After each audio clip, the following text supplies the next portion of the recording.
É algo imprescindível para qualquer empreendedor. Esse é o começo do fim. Não é a condição que a gente está hoje, é o que a gente decide hoje. Está começando mais um podcast Empresa Autogerenciável, o podcast que vai ajudar você, que é dono ou dono de uma empresa, a construir uma empresa autogerenciável. O meu nome é Aline Decker. Leonardo Castelo. E eu sou Marcelo Gervano. Show de bola! Estamos hoje aqui com um convidado muito especial, e eu quero ler aqui o que está na bio do Instagram deste homem que está falando aqui com a gente, porque assim, eu fui ler a bio do Instagram, eu fiquei impressionada. Olha só, Leonardo Castelo, rei do franchising, sócio de 80 marcas, mais de 5.900 franquias, autor do livro Sonhe, Acredite e Faça, empreendedor Endeavor, empreendedor do ano. Leonardo, é uma honra ter você aqui com a gente hoje. É uma honra demais eu aqui podendo aprender contigo. Então, vou passar a palavra para o Marcelo para que ele possa te apresentar e em seguida você se apresente também. É verdade, é uma honra ter o Léo. O Léo se tornou um amigo, né? Uma pessoa que tive o prazer de conhecer, uma pessoa muito generosa. Tive o prazer de conhecer ele. A gente já fez live junto, ele já palestrou no meu grupo de mentoria, enfim, e eu aprendo sempre muito com o Léo. Inclusive participei do treinamento dele, do Sales Club, e foi uma coisa incrível, né? E a gente pôde trocar muito. Mas eu gosto de apresentar o Léo como... Eu prefiro apresentar ele dessa maneira, porque isso desperta nas pessoas, né, aquele negócio de, opa, deixa eu ouvir direito isso daí, porque isso daí eu também posso, né? Então eu gosto de dizer que o Léo é o cara que foi de dormir num colchonete, num quartinho na fábrica, para uma empresa bilionária ou multibilionário em 15 anos, né? Então é o jeito que eu gosto de apresentar, né? Já chego dando cartão de visita. Em 15 anos, o Léo saiu de dormir no colchonete que tinha num quartinho da fábrica, ele, o pai e o irmão, e em 15 anos eles construíram uma empresa, 15, talvez 16, 17, o Léo vai contar um pouquinho melhor aqui para a gente, né, de uma empresa multibilionária em termos de faturamento. Foi eleito o empreendedor do ano pela Ernst Young, né, que é um dos maiores, acho que é o maior prêmio que tem de empreendedorismo brasileiro, é empreendedor Endeavor, o que já qualifica ele, né, para se tornar empreendedor Endeavor. Você tem que ser um cara de alto impacto, rápido crescimento, geração de emprego e tudo mais, né? Então, é muito bom aprender desse jeito, que a gente vê o quanto é possível, né? Enfim, a gente vê muitas empresas bilionárias que são bilionárias há muito tempo e, enfim, tem uma tradição, né? E essa empresa que o Léo começou, não foi assim que começou. Léo, conta um pouquinho, se apresenta pra gente, como você gosta de ser apresentado ou como você gosta de se apresentar. E conta um pouquinho, eu quero saber um pouco mais dessa história, quero saber como que é trabalhar com família, né? Pai e 2 filhos, né? E montar um negócio desse. A gente acha que tem muita coisa para aprender junto aqui nesse podcast, que acho que vai ser incrível. Legal, legal. Primeiro lugar de tudo, obrigado pelo convite, Aline. Obrigado, Marcelo. Cara, um prazer enorme. Você é um cara que eu conheci também e sou super fã. Aprendi a admirar, né? A gente tanto já fez live junto, quanto já participamos de coisas juntos, quanto a gente super troca ideia ali pelo WhatsApp. Eu também estou aprendendo contigo direto. E, Marcelo, sabe, eu gosto um pouco de contar a minha história de hoje para trás, porque é igual você falou, de repente você mostra um cartão de visita para as pessoas e vê que é capaz, né? Então, tudo que a Aline falou, a bio do Insta está um pouco desatualizada, tá, Aline? Hoje eu sou sócio de 85 marcas do franchising, então Só a gente 5 a mais. Só 5 empresas a mais. Então, a gente está em quase todos os segmentos aí do varejo, alimentação, tecnologia, estética, academia. Então, a gente está em muitos serviços, nós estamos em muitos segmentos, odontologia, alimentação, são 17 marcas no total. E nós batemos mais de 6 mil franquias, nos tornando como o maior player do franchise nacional. Tenho o prazer de carregar a chancela da Endeavor.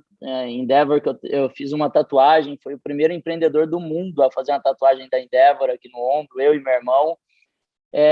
Ganhei o prêmio da UI em 2019, que foi outra baita chancela de empreendedor do ano, avaliado aí entre mais de 8 mil empreendedores no Brasil. E quando eu conto isso, às vezes fica parecendo, né, que foi uma trajetória rápida, simples, que eu sou um cara cheio de conhecimento e eu queria voltar 14 anos atrás. 14 anos atrás eu começava com o sonho de empreender, quando eu via uma Kombi passando na rua vendendo produto de limpeza, lá na cidade de São Paulo. Eu trabalhava na Coca-Cola, e aí foi quando o que me despertou, na verdade, foi que eu fui para comprar um produto de limpeza para minha mãe e eu vi uma pessoa que vendia muito. Cara, esse cara vendia demais. E aí eu comecei a mudar um pouco as perguntas, né? Em vez de perguntar o preço do produto, eu começava a perguntar para ele como que ele fazia para vender tanto. E sabe que ali, Marcelo, na rua, eu começava a ver alguns comportamentos de uma pessoa de resultado. Uma simples pessoa passando na rua, todo sujo, em uma Kombi velha, me falou o seguinte: eu vendo muito porque eu tenho muita disciplina ao meu cliente.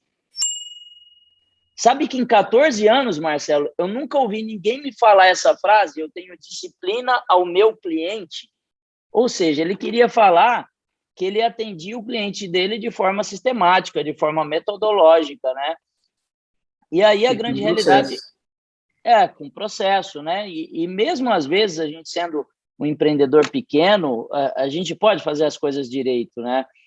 E aí, Marcelo, nascia na nossa cabeça o sonho de empreender. A gente saía da cidade de São Paulo para vir para a cidade de Joinville. Chegamos em Joinville e muitos que começam a empreender, né? A gente não tinha nenhum parente aqui em Joinville, não tínhamos nada aqui. E aí pergunta assim, por que Joinville? Porque nós fizemos um pequeno estudo de mercado, né? A grande realidade é que a gente tinha o sonho de se tornar um empreendedor regional, a gente queria se tornar o maior empreendedor de uma cidade. A gente achou que Joinville a gente teria essa facilidade, porque não tinha grandes players, porque por ser uma cidade menor o marketing ia ser mais barato, e uma série de atrativos de empreender em uma cidade média, digamos assim. E por estar estrategicamente entre duas capitais, né? Entre Floripa, que está aí a sede mundial do EAG, e por e por estar perto de Curitiba também. E aí chegamos em Joinville, Marcelo, e começamos a empreender com pouquíssimo dinheiro, o dinheiro basicamente que nós vendemos o carro, e começamos completamente errado. Eu sempre gosto de falar, cara, quando você vai começar a empreender, você precisa ter muita análise, muito planejamento prévio, você precisa estudar os concorrentes com muita maestria, estudar o mercado com muita maestria.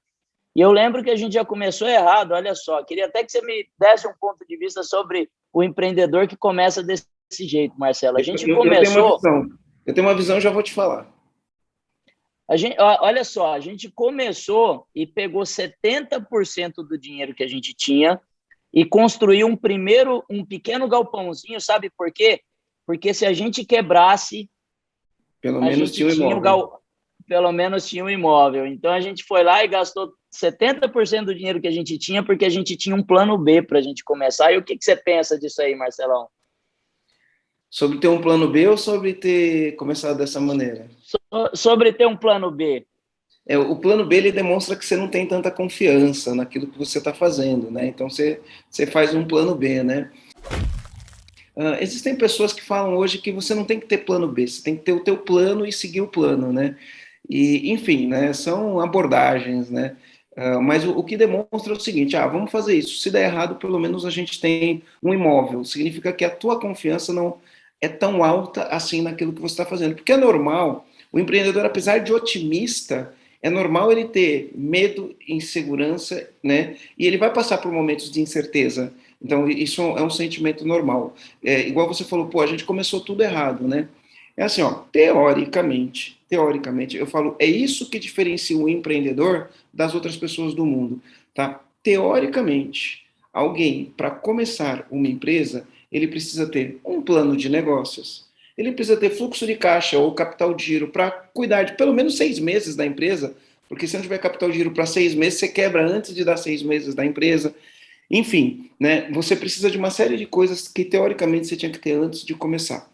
Só que eu falo assim, o que diferencia o empreendedor do restante das pessoas?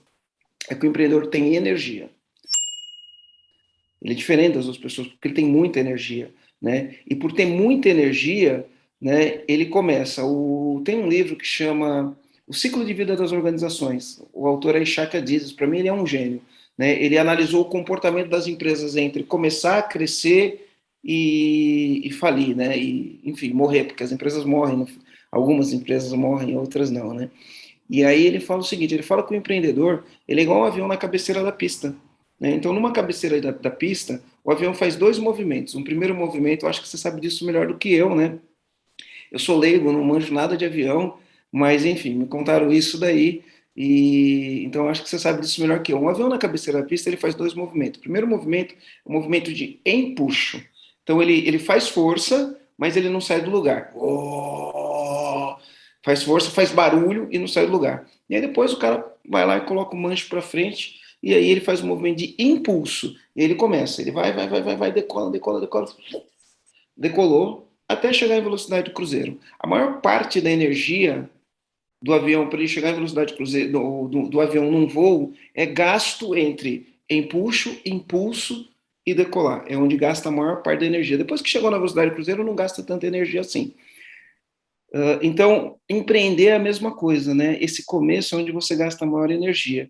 E aí o que eu analiso, né? Quando você fala assim, pô, comecei tudo errado.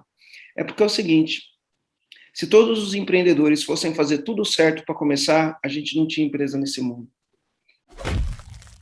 Se todo mundo fosse esperar juntar dinheiro para ter capital de giro, se todo mundo fosse esperar um plano de negócio para fazer a parada acontecer, ninguém abria empresa. Porque o cara ia olhar e vai falar, não dá para fazer isso daí, esse plano de negócio aqui, ó, não dá para fazer isso não. É lógico que o nível de mortalidade das empresas é muito alto, né? Mas é aquilo que eu falei, o que diferencia um empreendedor? É que ele tem energia, né? Ele vai, essa energia que ele tem é o que impulsiona ele, não é o plano de negócio, não é o capital de giro para começar, ele começa com energia e vai, né? E aí, com essa energia, ele vai aprendendo ao longo do caminho, vai tomando um monte de porrada, e aí alguns dão certo, outros não dão, enfim, né? A gente tem as estatísticas, mas os que dão certo são os que mudam o mundo, né? Geram emprego, pagam impostos, melhoram de vida, e esse tipo de coisa. Eu imagino que, enfim, né? Acho que você não tinha um plano de negócios tão elaborado, talvez você não tinha o capital de giro, né, que precisava, mas você tinha a energia para fazer o negócio acontecer.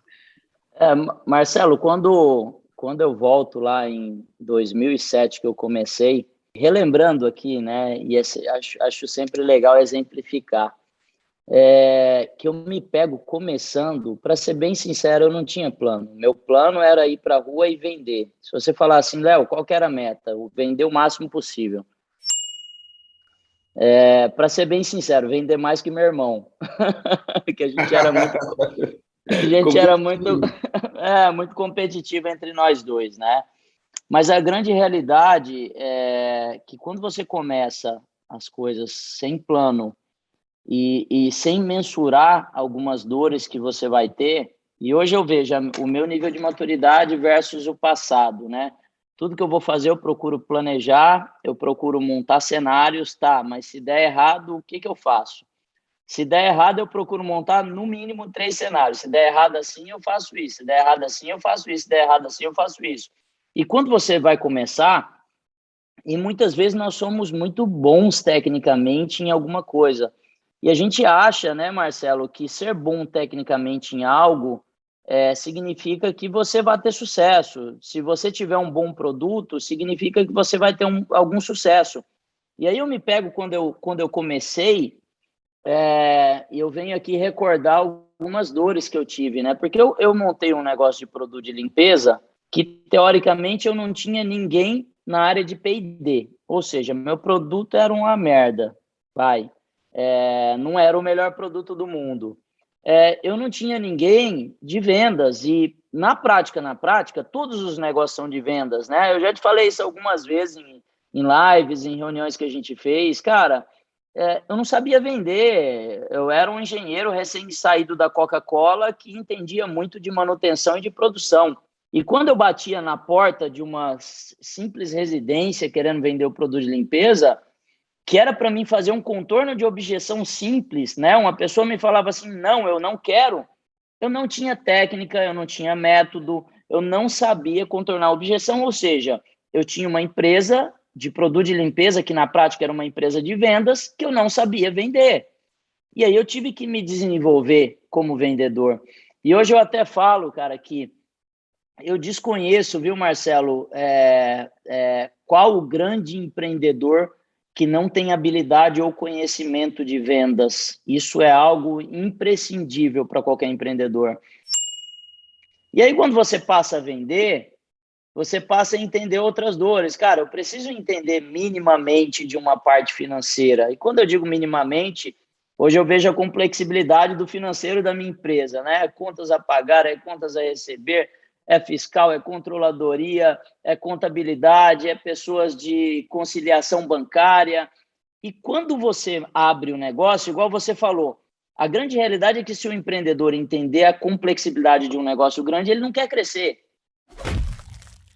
Mas o empreendedor tem muita energia para fazer as coisas acontecer. E tem muita coisa que você descobre no meio do caminho, mas você tem que, acima de tudo, tem uma frase muito que eu gosto de falar, que é: a sua vontade de se preparar tem que ser até maior do que a sua vontade de vencer. Porque se você estiver preparado, você vai conseguir atingir seus resultados.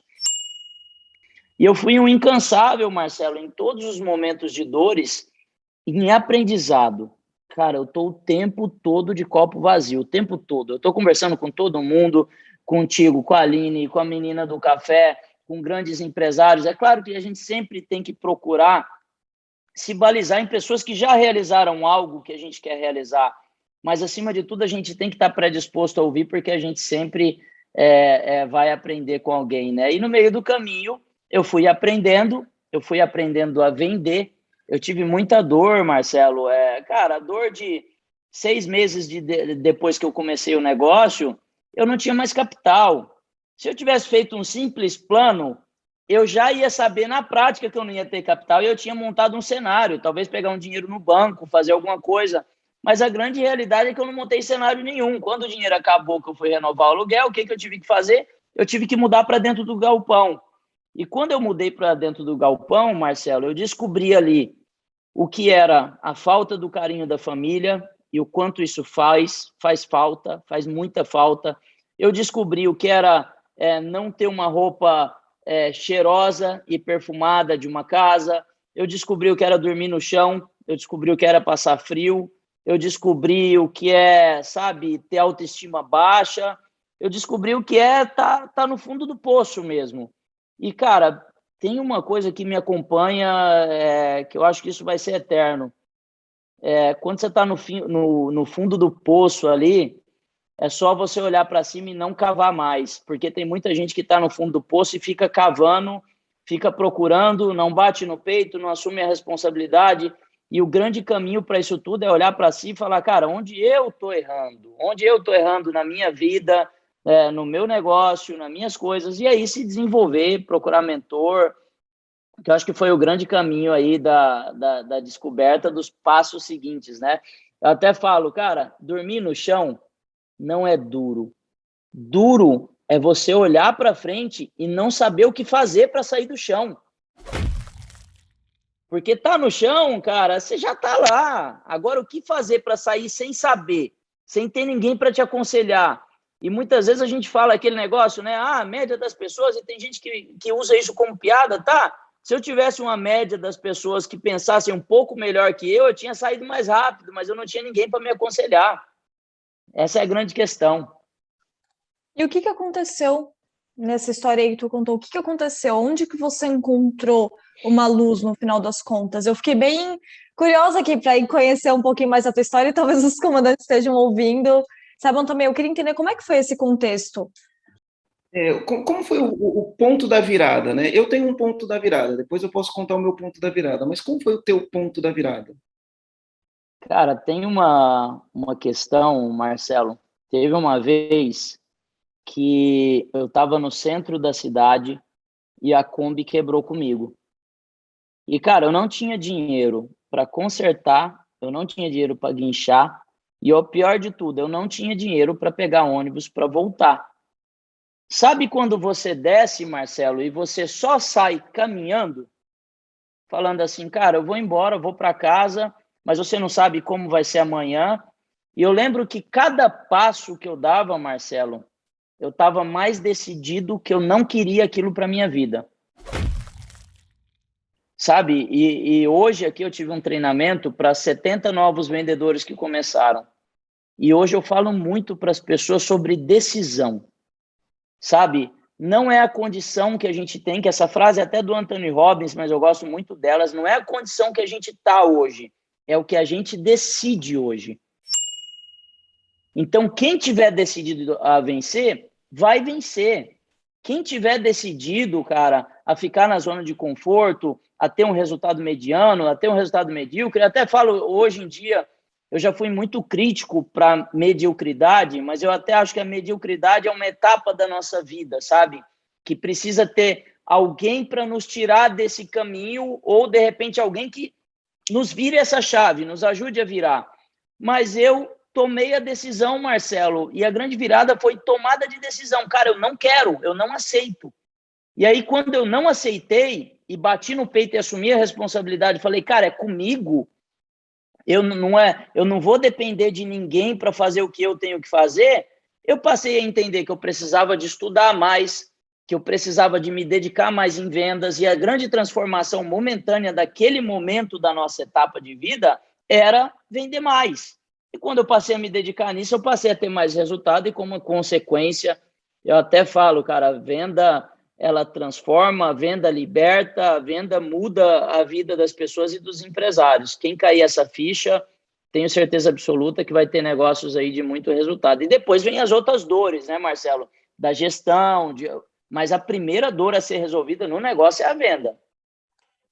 Legal. Legal. E, Léo, dentro desse teu contexto, porque, querendo ou não, aqui a gente falou muito dos teus desafios, que aqui a gente chama até de domínio pessoal, né? Um dos pilares para acabar com causa da empresa é o domínio pessoal, que é o comandante trabalhar, as suas habilidades de trabalhar, o seu poder ali de lidar com as adversidades, de ter domínio pessoal, de se conhecer para ter uma liderança efetiva. Mas eu acredito que dentro desse período você passou por alguns conflitos / desafios com a empresa familiar. Você poderia contar um pouquinho mais sobre isso? Cara, tem uma coisa em empresa familiar, né? E eu, por ser empreendedor em Endeavor, a Endeavor, ela prega muito por uma gestão profissional. E tanto eu quanto meu irmão, só para vocês entenderem, tá? Quando a gente montou esse pequeno galpãozinho, qual que era a nossa primeira meta ainda de vida de quem está começando? Segurança. Cara, na frente lá do galpão, primeira oportunidade que a gente teve, a gente construiu uma casa. E aí, depois de 2 anos, o nosso projeto era para depois de 6 meses as nossas esposas virem morar em Joinville. E não aconteceu do jeito que a gente queria. Depois de 2 anos, elas vieram. E aí eu lembro que trabalhava eu, meu irmão e a minha esposa que veio primeiro. E ela quem produzia os produtos para que a gente fosse para a rua vender, né? E eu lembro que era uma cobrança de tal nível que ninguém podia ir em casa. Cara, a casa é na parte da frente, mas não pode ir na casa. A gente está em horário de trabalho. Então, a gente se cobrava demais com relação à disciplina das coisas que a gente precisava entregar. Mas olha só, a empresa não tinha ninguém. E eu acho que o profissionalismo da empresa familiar, ela sempre está relacionada a alinhamento de expectativa, a que todas as pessoas consigam entender quais são os entregáveis que você tem que fazer. Cara, isso não pode ser largado. Não pode ser assim, eu toco a empresa porque a empresa é minha do jeito que quer. Não, peraí. Quais são as entregas que a gente tem que fazer? E, barulho aí é meta batida de alguma marca, hein? Vocês vão ouvir aqui provavelmente. Então está muito relacionado a isso. E depois, quando a empresa começou a crescer, que a gente começou a ter funcionários, o que a gente começou a ver, Aline, na prática? Que nós precisávamos exercer meritocracia na empresa. que não era simplesmente assim, eu tenho uma pessoa de família que ela lidera um processo simplesmente porque ela é da família. Não, ela precisa entregar, meta batida, esse bumbo aí. Ela precisa entregar resultado para ela estar ali naquela função. Tanto que aconteceu depois, e aí até dando um pulo na trajetória, lá mais ou menos em 2013, 2014, foi a primeira vez onde eu tive que colocar uma pessoa acima da minha esposa. Foi quando o financeiro começava a ficar um pouco mais pesado, e ali a gente já começava a dar mais governança na empresa. A pessoa, de repente, não fica de cara fechada para você uma semana, não fica chateada, claro que fica chateada, mas eu acho que o profissionalismo, ele mostra as pessoas que estão preparadas para o momento e que não estão preparadas para o momento. Quer ver uma coisa que é super... Por que eu não paro de não é tentar me desenvolver, por que eu não paro de me desenvolver? Cara, porque eu quero estar aqui à frente da empresa. Mas se eu não estiver me desenvolvendo, vai chegar uma hora que eu não vou mais conseguir. E eu, de forma inteligente, eu vou ter que passar o meu chapéu. Então, a empresa familiar, ela precisa entender, cara, que você é empreendedor, você é exemplo, você é quem carrega a cultura. E se você carrega uma cultura da alta performance, a sua empresa vai ser de alta performance. Se você carregar uma cultura de empresa familiar, daquela que beneficia as pessoas da família, daquela que tem cabide de emprego, os seus funcionários, os seus colaboradores, eles nunca vão te dar credibilidade. Então, uma coisa que a gente sempre fez foi cobrar as pessoas da família, assim como a gente cobra qualquer pessoa do time. Tem que entregar o resultado. E se não estiver entregando, não faz sentido estar aqui. É um pouco do jeito que a gente toca, Aline. Isso faz muito sentido, né? Mas eu vejo muitos empresários lidando com ego, né? E com a vaidade e com a falta de firmeza emocional. Eu falo que tem que ter firmeza emocional, né? Para lidar com essas situações. Se você soubesse o que eu já vi de história de empresa familiar, né? Eu gosto de falar do sucessor e do herdeiro, né? Então, para mim, o sucessor em empresa familiar é aquele que vem para continuar a obra de quem veio na frente, né? Ele sucede alguém que veio primeiro, né? E eu acho que quando você vai continuar a obra de quem começou na frente, a tua obrigação é fazer uma obra tão boa ou melhor do que aquele, né? É uma obrigação fazer uma obra tão boa ou melhor do que aquele que veio na frente. E, então, esse é o sucessor, continua a obra, ele dá sequência na obra. E o herdeiro ele não tem essa pegada. O lance do herdeiro é, eu tenho o direito. Eu tenho o direito. Então, eu tenho o direito, então, como eu tenho direito, eu posso chegar a hora que eu quiser, eu posso ir embora a hora que eu quiser, e eu vou fazer o que eu gosto, só o que eu quero fazer, o resto eu não quero saber de fazer. Eu estou aqui mais para mandar do que para fazer. E eu uso o caixa da empresa como se fosse meu próprio caixa, né? Sem regras, assim, eu não preciso de regras, eu tenho direito, né? Então, isso é um grande problema nas empresas familiares, né? Que faz com que a empresa que deveria servir, né, como um meio para a família conquistar a liberdade, ela não serve a esse propósito. E aí, no final do dia, muitas empresas servem como meio para ter problemas na família. E o objetivo da empresa não é esse, não é ter problemas na família, é melhorar a família, dar liberdade para a família, né? Fazer todo mundo da família crescer. Mas se cada um não entende o seu papel, é um negócio bastante complicado. Então, é igual que você falou, alinhamento de expectativa, separa as coisas, né? E, cara, empresa é empresa, e aqui você tem um papel, você tem que ser profissional, tem que ser gestão profissional, faz tua parte, se não fizer a tua parte, você tá fora, né? Mas a gente acaba tendo muitos milindres, né? Eu imagino que você teve problemas gigantescos, não só com tua mulher, né, com tua esposa, mas com teu irmão, com teu pai. Enfim, eu falo isso porque eu trabalhei na empresa do meu pai e sei bem o que é isso. Trabalhei com minha ex-mulher, né, porque a gente, enfim, trabalhou junto e eu sei exatamente o que é isso. Marcelo, eu queria citar 2 exemplos aqui para você que eu acho super relevante e eu acho que vai colocar, de repente, as pessoas para pensar. Teve uma vez que eu estava junto com o João Vitor. João Vitor é o meu filho mais velho. Ele trabalha comigo desde os 18 anos de idade dele. Quando ele fez 18 anos, eu dei uma loja para ele e dei um carro. Graças a Deus eu tinha dinheiro, então, cara, eu acho que a gente tem que dar o que tem de melhor para o filho. Só que eu dei uma loja e falei para ele o seguinte, cara, eu estou te dando essa loja, você vai desempenhar nessa loja, eu posso ser seu mentor nos negócios, mas você vai seguir as regras da empresa e você tem que performar.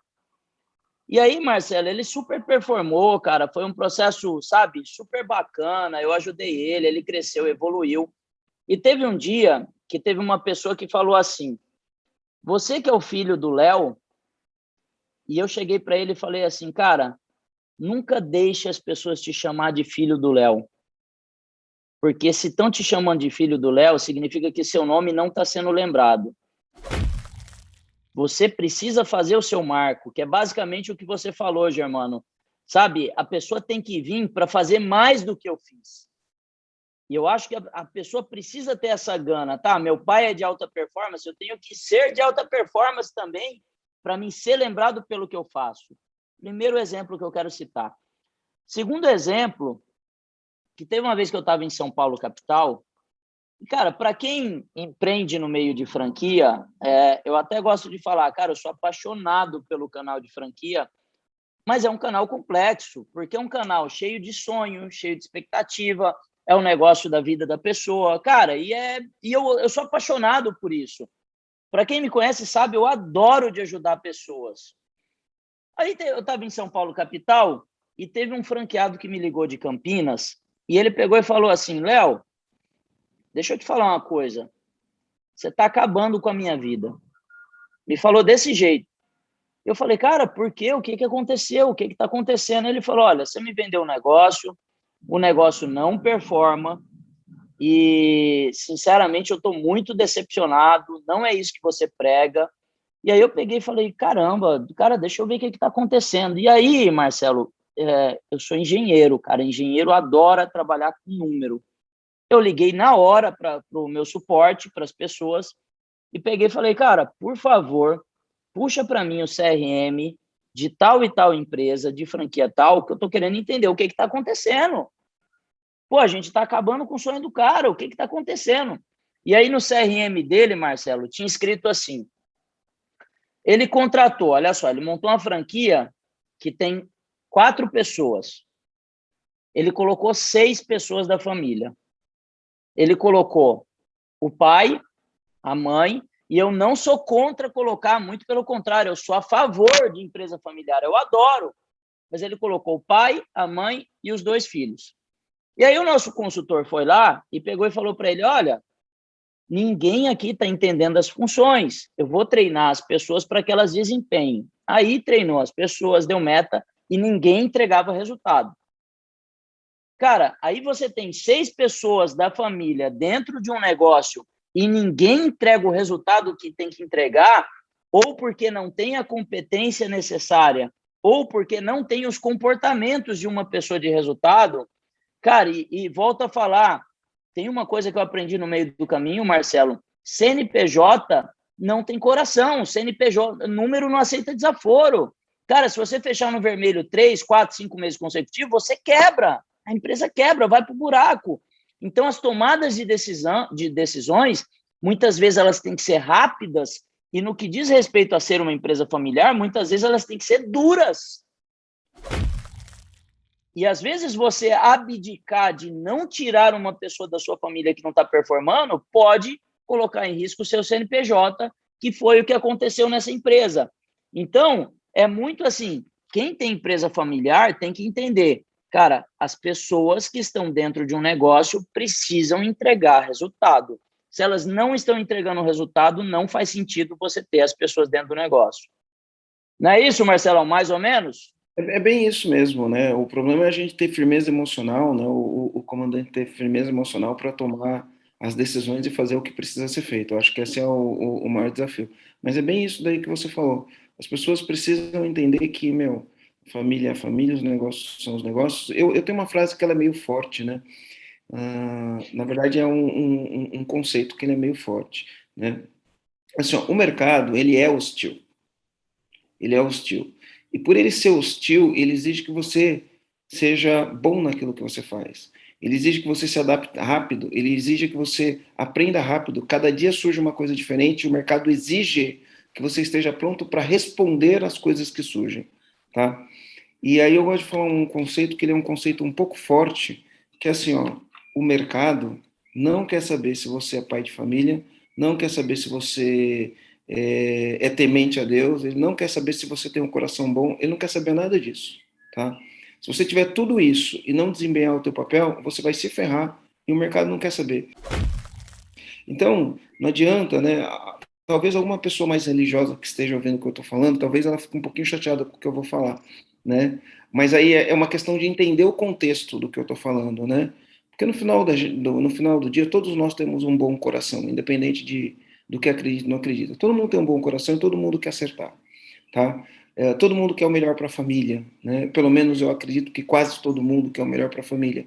Todo mundo quer uma vida melhor, né? Todo mundo, de uma maneira geral, acredita nisso. Só que o mercado ele não quer saber disso. O mercado ele é assim, cara, vai performar? E o que significa performar? Vai comprar do jeito certo, vai vender do jeito certo, vai contratar as pessoas certas, vai oferecer uma proposta de valor para o teu cliente, vai cumprir com tua palavra. Se você fizer isso, você vai se dar bem, né? Quer dizer, existe a chance de você se dar bem, porque mesmo fazendo existe isso, a chance, né, Marcelo? Existe a chance de você se dar bem, porque mesmo fazendo isso, você pode se dar mal. Agora, se você não fizer nada disso, cara, você vai se ferrar e eu não tô nem aí, né? É mais ou menos o mercado, é uma pessoa que fala assim, cara, se você não fizer, você vai se ferrar e eu não tô nem aí. Ninguém se preocupa, né? Então, isso é uma dura realidade para a gente que é dono de empresa, né? Isso é uma dura realidade. Então, essa questão do autodesenvolvimento, do conhecimento, de, né, fazer as coisas da maneira certa, é de fundamental importância para o empreendedor, né? A gente entende que não é fácil, a gente entende que é trabalho duro de verdade mesmo, mas você tem que assumir o teu papel, assumir a responsabilidade e fazer o que precisa ser feito. Dentro disso tudo que a gente vem conversando aqui, do que o Marcelo falou agora, do que tu trouxe, eu vi que, tipo, teve bastante lições aqui, assim, que você teve. Eu consegui anotar algumas delas, por exemplo, que você sempre está de copo vazio. Eu anotei exatamente essa expressão, que é uma expressão que eu costumo usar até, de estar eu falo, ou de tigelinha vazia, eu falo também, né, essa expressão. Então, eu gostei bastante disso, eu tenho certeza que você teve outras lições que te levaram de onde você estava até onde você está hoje. Eu queria saber que lições que foram essas que você gostaria de deixar aqui nesse podcast. Não deixar, porque a gente está acabando, porque a gente não está acabando ainda, não. Quero que lições que você quer deixar aqui nesse podcast, aqui, que você acredita que você aprendeu ao longo da tua vida. Cara, é tão interessante uma coisa, Aline, que eu gosto de trabalhar com duas visões de aprendizado.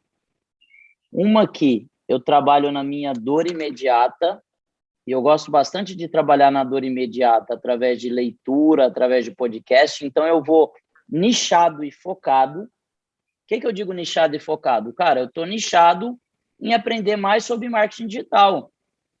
Então, quem que eu vou procurar sobre marketing digital? Quem que são as autoridades? Quem que são as personas? Quais que são os livros que fazem sentido? Cara, eu vou procurar uma trilha de conhecimento para isso. E a segunda linha de aprendizado que eu tenho é uma linha de aprendizado meio aleatória. Por exemplo, eu estou lendo um livro agora que chama Fascinação. Cara, ele fala um pouco sobre os 7 pecados capitais. E eu estava lendo ontem, inclusive, né? Eles estavam falando que, no livro, né, que a paixão, inclusive, ela poderia ser tratada como por médicos, porque a pessoa está completamente fora de si. E aí, de repente, eu fico pensando, né?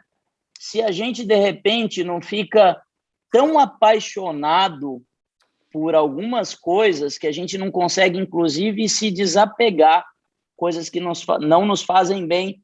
E aí eu começo a refletir assim, cara, é um livro aleatório para o meu momento, mas que eu estou aprendendo.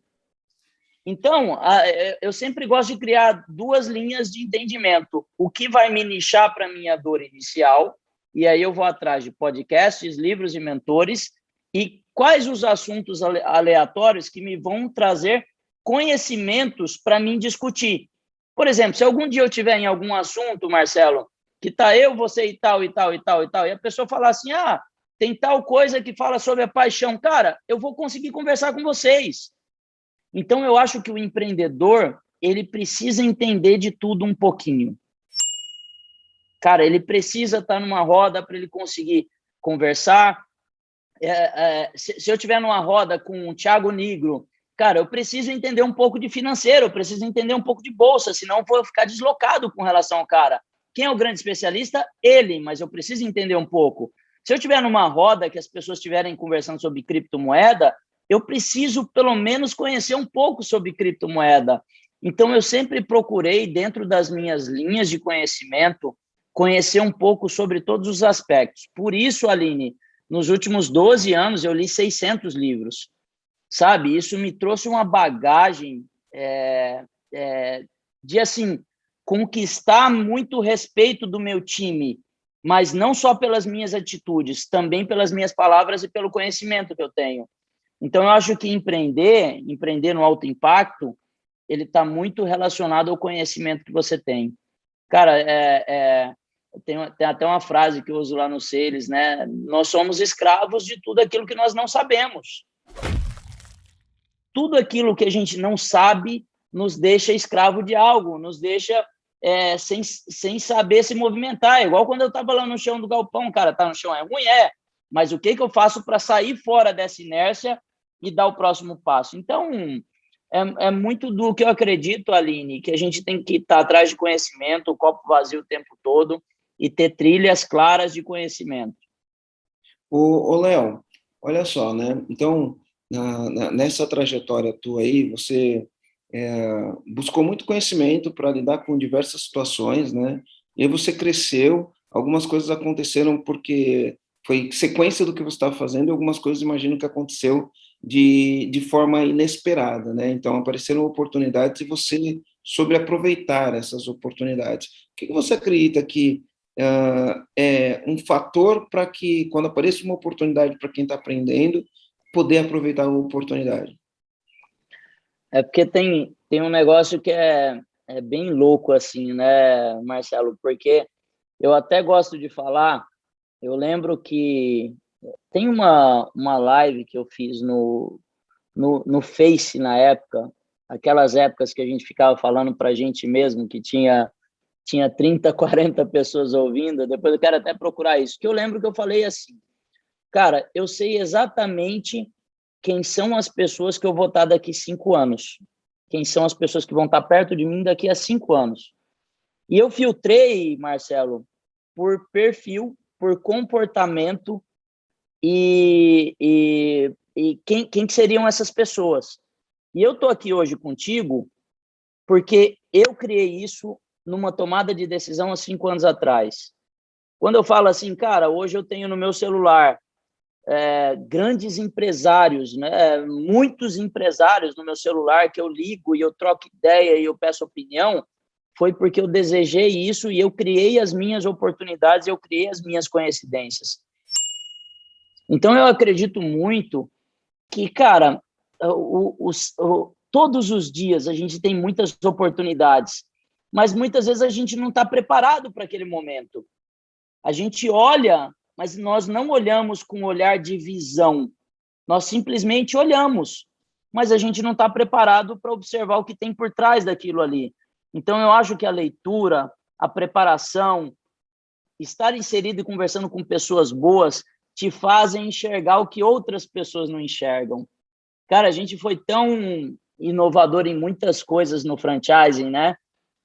Eu lembro que quando a criptomoeda começou a entrar em alta, eu peguei e falei assim, falei para o meu financeiro, né? Falei assim, cara, vamos aceitar a criptomoeda para vender franquia. E ele pegou e falou assim, não, mas eu acho que não vai ter procura. Eu falei, eu sei que não vai. Não vai ter procura.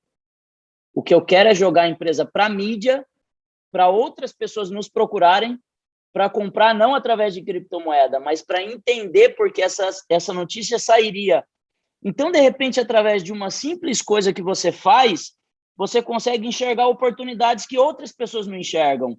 Mas por quê? Porque você está mais preparado, porque você conversou com pessoas melhores, porque você fica tendo insight o tempo todo, cara. E coisa linda, Marcelo, é quando você e parecem jargões, né? Mas quando você está numa mesa ou você está junto com alguém que você fala, caramba, como eu ainda preciso me preparar. Eu já tive algumas mentorias, Marcelo. Eu lembro de uma em específico, né? Que eu fui em Floripa e eu estava começando a internalizar o meu marketing digital. E eu sempre tinha conversa de Endeavor com o Bruno Guizzi aí da RD.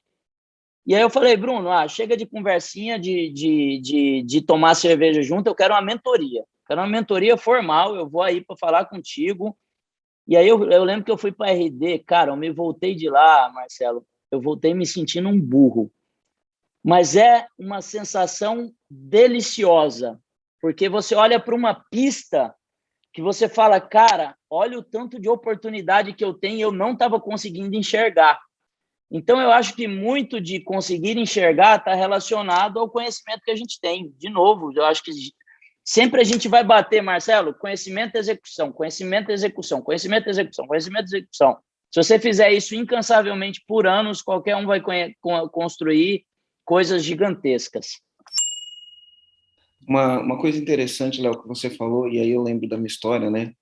O que é a sorte, né? Então, o Tony Robbins fala isso também, né? Ele fala que a sorte é quando a oportunidade encontra uma pessoa preparada.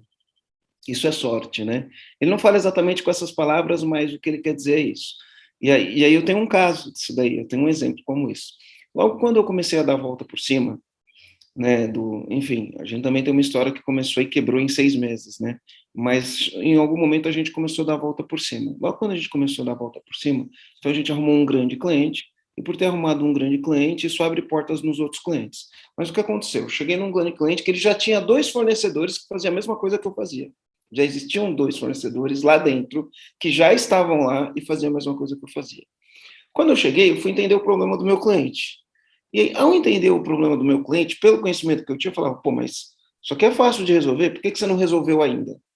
Aí o cara olha para mim e fala assim, como é fácil? Pô, é fácil, né? Me dá aí que eu resolvo, né? Eu tinha o conhecimento para resolver aquilo. E aí, os caras começaram a passar e eu comecei a resolver. Aí, beleza. Aí, era um cliente grande e ele abriu portas para eu entrar em outros clientes grandes. E todo cliente que eu entrava tinha 2 ou 3 fornecedores que já estavam lá. Quando eu entrava lá, os caras tinham um estoque gigantesco. Por que eu falo estoque, né? Essa empresa é despachante, a gente faz documento de carro, e a gente trabalha com bancos e seguradoras. Então, o banco, quando prende um carro, né, naquela época não era obrigado por lei, mas enfim, o banco, quando prende um carro, ele tem que vender esse carro no leilão. E para vender no carro no leilão, ele tinha que regularizar o documento. Então, ele tem que ter, como o volume é muito grande, ele tem que ter não um único fornecedor, porque o mercado acredita que quem tem um não tem ninguém, né? Então, ele sempre tem 2, 3 fornecedores. E aí, quando eu entrava nesses bancos, os caras que estavam lá faz tempo tinham perdido uma oportunidade gigantesca. E eu entrava lá, olhava e falava, cara, mas como ninguém resolveu isso até hoje? Os caras olhavam e falavam, mas isso tem solução? Eu falei, lógico que tem. Aí eu ia lá, pegava e, eu saía com, sabe, um caminhão de processos para poder dar entrada, né? Era um volume gigantesco. E isso fez com que a gente desse a volta por cima. Por que eu estou contando essa história? Porque, assim, ó, os caras estavam lá, a oportunidade estava batendo na porta deles, o cliente tinha um problema, aquele problema tinha uma solução, mas ele não estava preparado para resolver a solução daquele cliente. Quando eu cheguei, do mesmo jeito que a oportunidade chegou para eles primeiro e eles não aproveitaram, quando eu cheguei, a oportunidade chegou para mim. Só que eu estava preparado, eu aproveitei.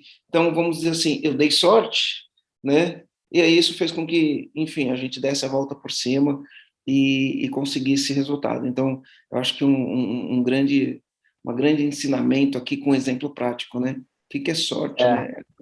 Quando a oportunidade pega você preparado.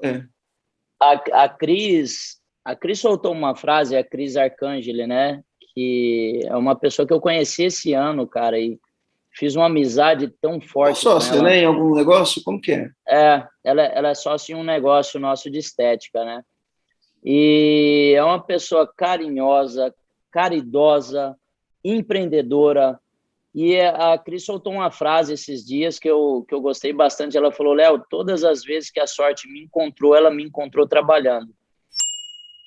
Que também é fundamental, né, Marcelo? Porque tem gente também que fica esperando a sorte chegar, mas fica esperando lá deitado na rede, em casa, e às vezes a sorte não vem para esse tipo de pessoa, né? E é uma pessoa assim, cara, sabe o que é um negócio legal das amizades que a gente constrói nesse meio empreendedor? Eu estava falando para a Aline um pouquinho antes do podcast, né, que eu tive uma semana um pouco perrengue, vou dizer assim, que eu tive febre no sábado, tive febre no domingo, e eu tinha uma reunião, tinha um jantar com a Cris de noite, junto com alguns empresários. E aí eu peguei e falei, Cris, eu não vou conseguir ir, eu tô mal.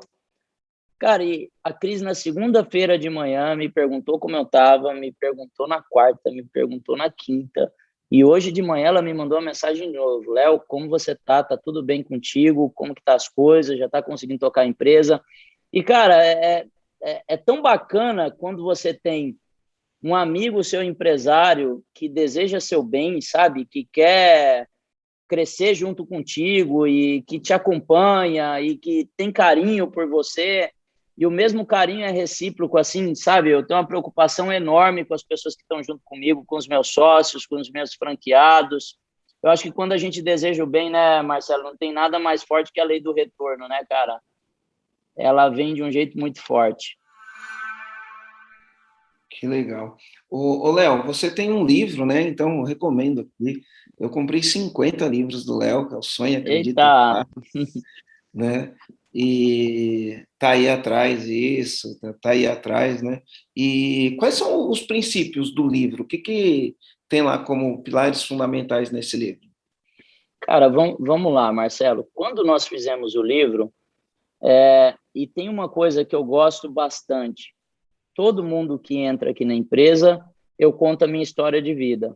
Por quê? Porque eu acho que a história, ela engaja, ela inspira, mas ela também mostra para as pessoas que, cara, todo mundo pode fazer, né? E aí a gente quis contar a história, que foi basicamente de quando a gente saiu de dormir do chão de um galpão, tudo que a gente foi fazendo no meio do caminho, e teve um negócio que foi bem legal, Marcelo, que cada capítulo ele conta uma trajetória do nosso negócio, uma trajetória de como a gente evoluiu, mas acima de tudo um tema.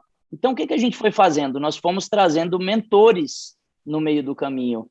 Então, quando falava de vendas, o Thiago Concer deu um testemunho meio que validando ali o capítulo, né? Quando falava de inovação, nós trouxemos o Gustavo Caetano. Quando falava de planejamento estratégico, a Luísa Trajano. Quando falava de expansão, o Dorival, que é o presidente do McDonald's. Então, a gente foi contando a história e dando o ponto de vista de uma grande referência do mercado sobre aquele determinado tema. E eu acho que ali gerou vários insights para as pessoas, acima de tudo, que dá para fazer acontecer. E outra coisa super interessante é o nome do livro, né? Que é Sonhe, Acredite e Faça. Eu tenho uma tatuagem na mão aqui, ó, e essa tatuagem, ela está escrito Sonhe, Acredite e Faça. E eu sempre, Marcelo, eu tenho uma visão, né? Pelo menos na minha empresa eu tento tratar assim, eu tenho duas funções fundamentais aqui na empresa. Uma é treinar meu time em cima da execução do plano, então eu fico falando o tempo todo sobre o plano, eu fico tentando desdobrar o plano o tempo todo para fazer o plano chegar na base. Então, treinando as pessoas em processos, e eu também sou um vendedor, né?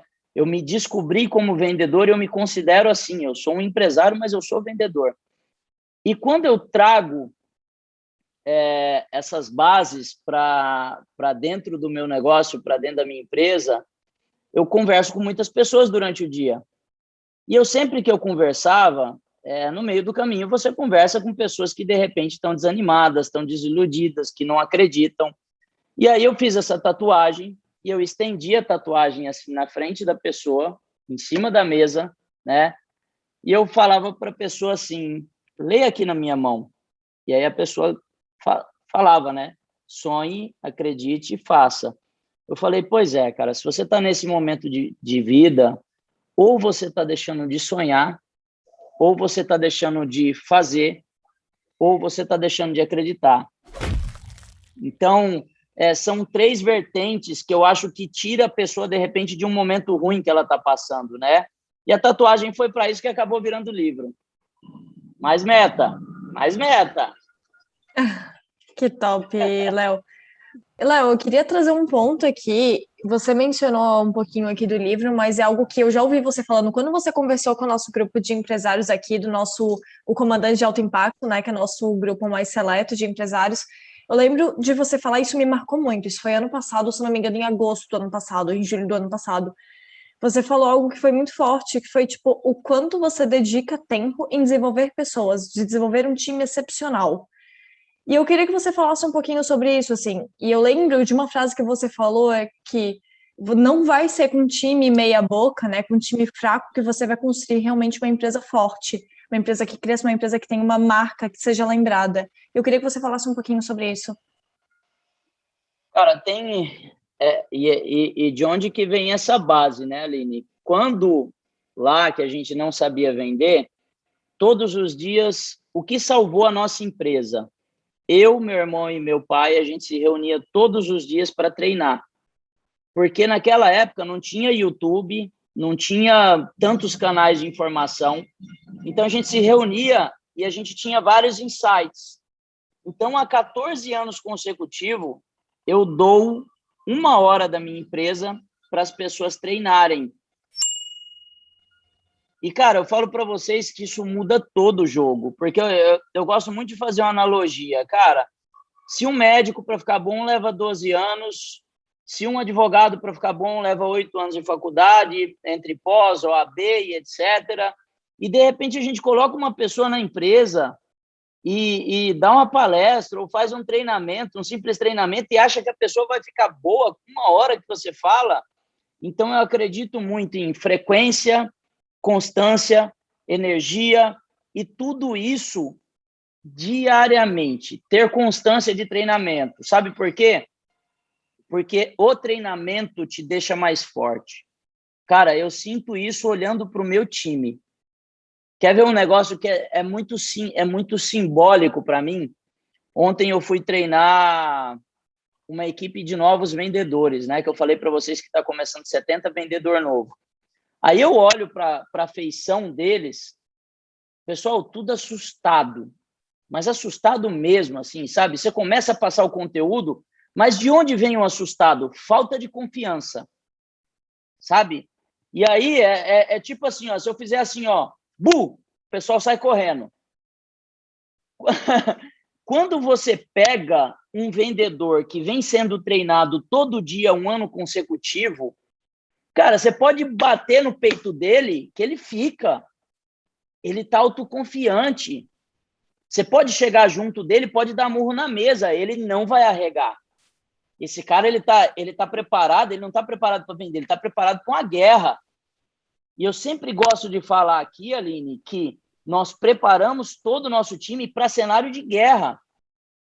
E quando você prepara o seu time para cenário de guerra, e aí preparar o time para cenário de guerra, você tem que ter algumas coisas. Cara, você tem que ter uma gestão muito sem mimimi e você tem que ter a gestão da verdade. Cara, fala a verdade para o seu time, doa quem doer. Dá feedback sincero, sabe? Não cria o time passando a mão no ombro dele quando ele estiver fazendo coisa errada, quando o resultado não estiver vindo.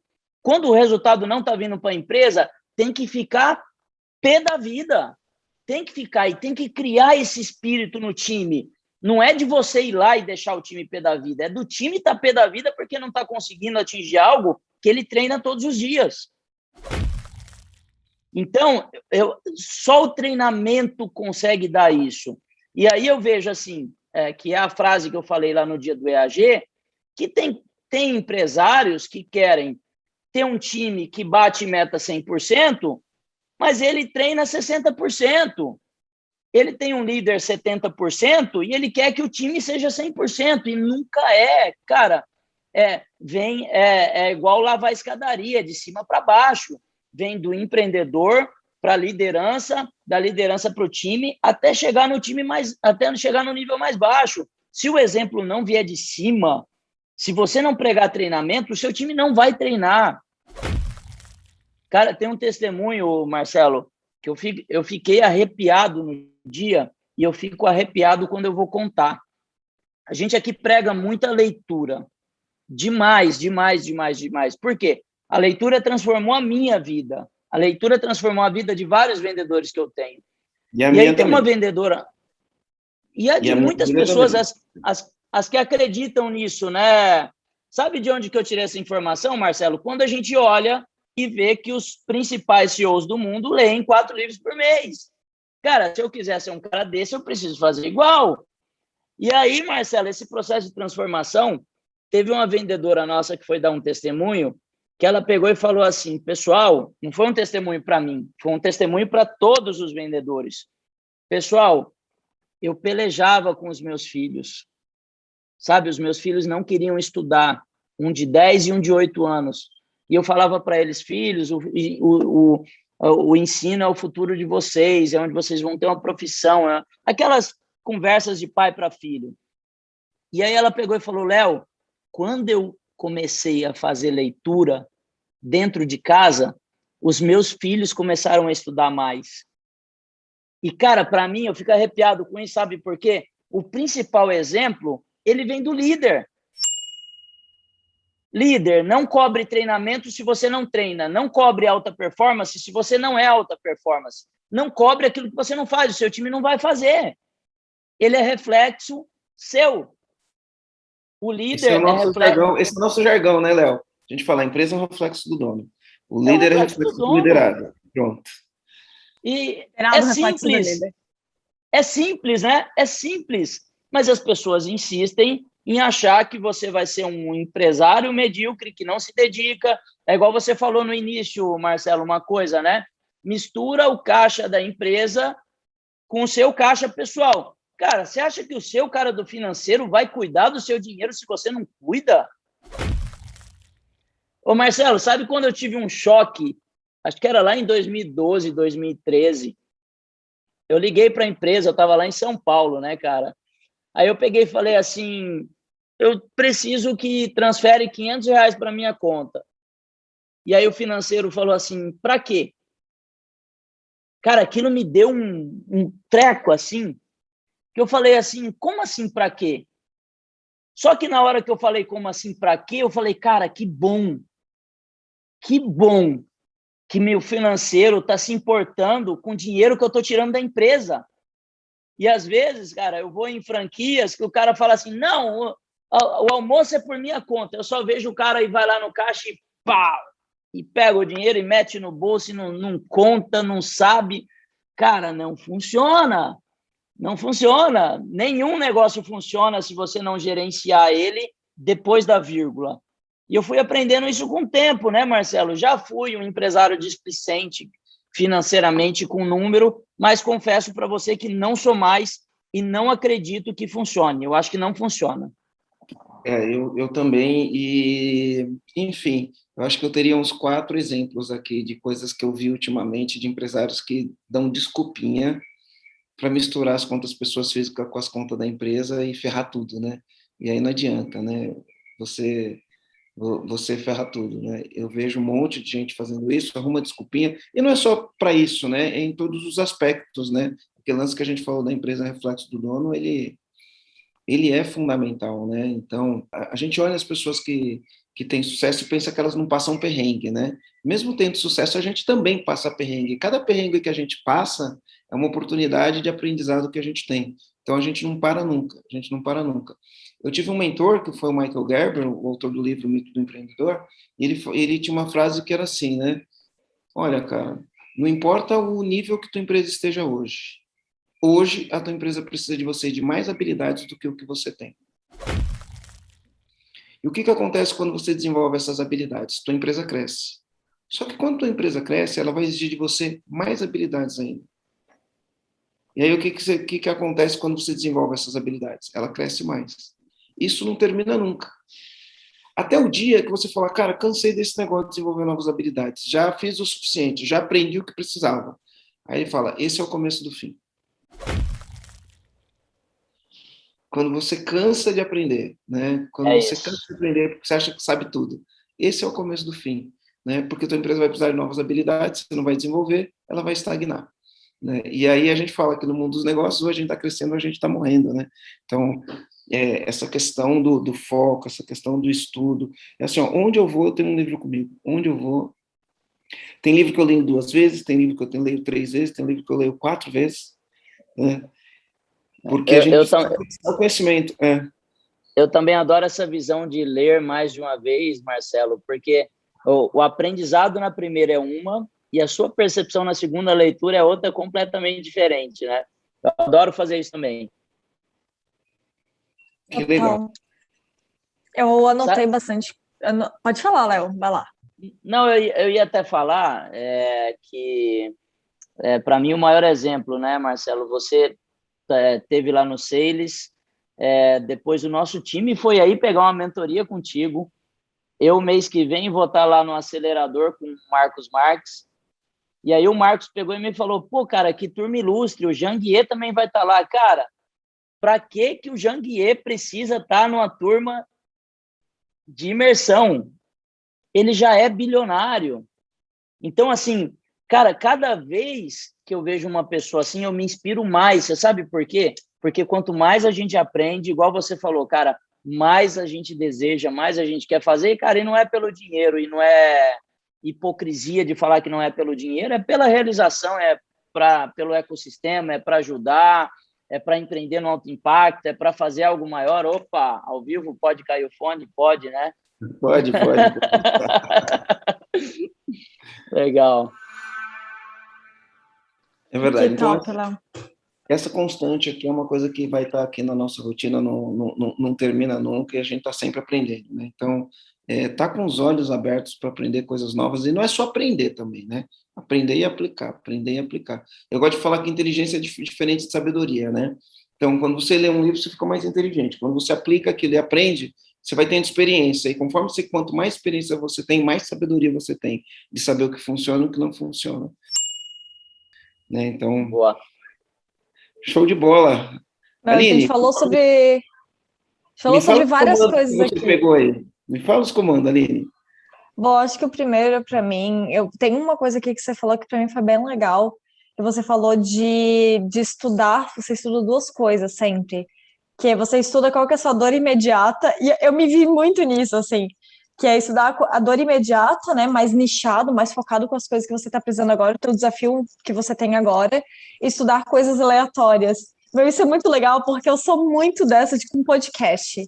Eu gosto muito de ouvir podcast sobre assuntos aleatórios mesmo, tipo assim, prosperidade judaica, sobre estoicismo, umas coisas que, tipo, no dia a dia quase, sei lá, não é algo que você vai parar para ficar debatendo, mas eu gosto muito de estudar sobre essas coisas, eu me identifiquei muito e me senti confortável em saber que, de alguma maneira, eu estou seguindo os passos de uma pessoa como você, algo que faz parte do teu hábito. Então, para mim, esse foi um comando muito forte, do tipo, cara, isso faz sentido para mim, e eu fiquei muito feliz com isso. E a questão do copo vazio é uma das coisas mais incríveis também.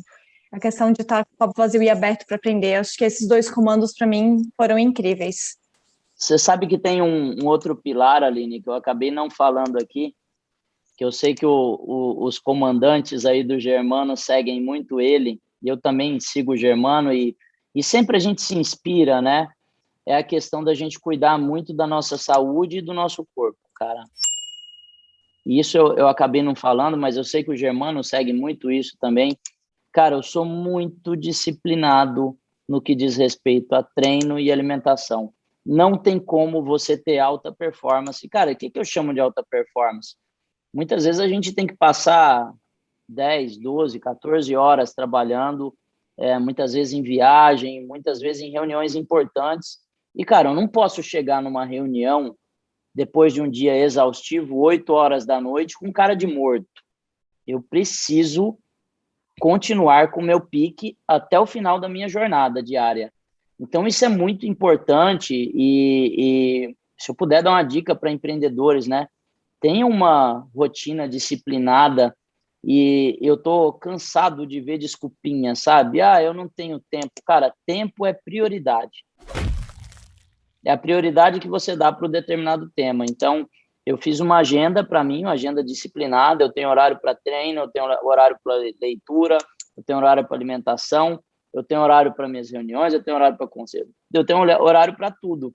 e por isso eu consigo tocar uma rotina tão pesada. Disciplina, né?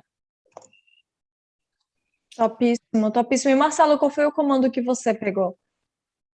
Olha, foram vários insights aqui de toda essa conversa que ele falou, né? Mas eu acho que o maior insight que eu peguei é que não é a condição que você está, são as decisões que você toma, né? Então, todo dia a gente está tomando decisão, e são essas decisões que levam a gente a conseguir, de repente, né, chegar nesse nível de jogo, né? Então, enfim, ultimamente eu tenho tomado todas as decisões, eu gosto de fazer as perguntas, né? E hoje uma pergunta que tá, Léo, a gente criou uma meta de criar uma empresa que tem valuation de meio bi, tá? Meio bi é o valuation que a gente quer nos próximos 5 anos para o EAG, meio bi. E aí, tudo que eu vou fazer hoje, eu falo assim, isso aqui vai me deixar mais perto ou mais longe do meio bi? E por quê? Porque isso direciona as decisões que a gente toma, né? Então, por exemplo, igual você falou, cara, treinar vai me deixar mais perto ou mais longe do meio bi, né? Então, a gente consegue fazer esse investimento, vai me deixar mais perto ou mais longe do meio bi. Então, são as questões que a gente faz. Então, não é a condição que você tem, e sim, né, a nossa vida muda no momento em que a gente toma uma grande decisão. E aí, quando você toma uma grande decisão, você tem que aprender a fazer as boas perguntas. E essas boas perguntas vão direcionar a gente para tomar sempre boas decisões. Então, essa frase que você falou para mim realmente é muito importante. Você saiu da Kombi, você estava andando, Kombi quebrada, sem dinheiro, e aí você tinha uma condição. E naquele momento você tomou uma decisão. Né? E aquela decisão que você tomou fez você virar o jogo, e para mim, essa é a grande lição. Né? E a gente vai tomar decisões para o resto da vida, sempre. Sempre vamos estar tomando decisões, né? Grandes decisões. E é isso que vai fazer a gente jogar um jogo de longo prazo. E já que vocês estão no comando aí para mim participar do jogo aí, posso pegar um insight também que eu tive, e foi agora no que você estava falando, que tem uma coisa que é super importante, Marcelo, sabe? Eu vejo a gente tendo tantas oportunidades no dia a dia, e de repente eu vejo pessoas comprando mentoria, e aí o cara vai, paga uma mentoria, paga um processo, e ele não se prepara para estar ali naquele momento. E teve uma ocasião, que foi justamente essa semana, em um grupo de mentoria nosso, que teve uma pessoa que estava ali no grupo, e ele pegou e fez uma pergunta, cara, que eu via que a pergunta dele não gerava a resposta que ele precisava, porque eu tinha estudado um pouco sobre o negócio dele. E aí eu peguei e falei para ele assim, falei, fulano, posso fazer uma pergunta aqui no grupo para você? E aí eu fiz a pergunta como se ele estivesse perguntando para o Reis, para o Fábio, para o Concer responder. E aí eu fiz a pergunta, e no final ele falou assim, cara, Léo, caramba, a pergunta que você fez muda todo o meu negócio. Então a gente tem que estar muito preparado para fazer a pergunta certa para a pessoa certa. É igual se vier me perguntar também sobre parte financeira, cara, talvez eu não seja a melhor pessoa do mundo sobre parte financeira, mas se a pessoa me fizer uma pergunta certa sobre vendas, talvez eu possa mudar a história do seu negócio. Então, a gente estar preparado também para conversar com as pessoas que vão estar do outro lado. Eu gosto demais, Marcelo, tipo assim, vou conversar com o Marcelo. Cara, deixa eu estudar quem que é o Marcelo. Deixa eu ver quais são as habilidades e os comportamentos do Marcelo para mim extrair tudo que eu puder dele. Eu sempre gosto de encarar, Marcelo, e eu sempre falo assim, toda vez que eu vou para algo, cara, eu encaro aquilo como se fosse talvez a grande oportunidade da minha vida, porque ela pode ser. Ela pode ser. E a gente tem que se preparar mais o tempo todo para fazer as perguntas certas. Léo, e se alguém quiser te achar? Como que as pessoas fazem para te achar nas redes sociais, em site? Como é que faz? Então, vamos lá. Para me achar, eu sou bastante ativo no Instagram, leonardo.castelo. No LinkedIn, eu não sou tão ativo assim, mas estou praticando, o meu marketing está me ajudando, é Leonardo Castelo. Facebook também, Leonardo Castelo. Twitter também, Leonardo Castelo. Em todas as redes sociais, Leonardo Castelo. E aí, para quem quiser entender um pouquinho mais sobre a empresa, 300f.com.br. 300fdefaca.com.br, o maior grupo de franchising do Brasil, o maior franqueador brasileiro, mais de 6.000 franquias, né, ultrapassando aí grandes nomes do franchising brasileiro. Uau, incrível jornada, Léo. Obrigado pelo seu tempo aí. Sabe que eu tenho um carinho, uma admiração, um respeito muito grande. E ter esse tempo teu doado aqui para a gente, para os comandantes que estão ouvindo, acho que é uma baita inspiração. Obrigado mesmo, tá? E quem quiser aprender sobre vendas, né, tem o Sales Club, né? É só entrar ali no Insta do Sales Club e para mim é um prazer enorme. Eu também estou aprendendo bastante ali, Marcelo, junto com os monstros, com o Concer, com o Reis e com o Fábio. Vai ser um prazer ter vocês lá. Legal. Show de bola. Obrigado, Léo. E aí, Aline? Então é isso, Aline? É isso, eu tô muito feliz, muito obrigada, tá, Léo? Foi um prazer, como diz o João, inenarrável estar aqui com você, gravando esse episódio. Muito obrigada mesmo. Eu quem agradeço. E como é que se despede dos comandantes? É assim? Valeu. Como você quiser. Manda beijo, dá Valeu, tchau, gente. dá soquinho. Tchau. Valeu, Beijo no coração valeu. de vocês. Valeu, Abraço. show de bola. Tchau, tchau.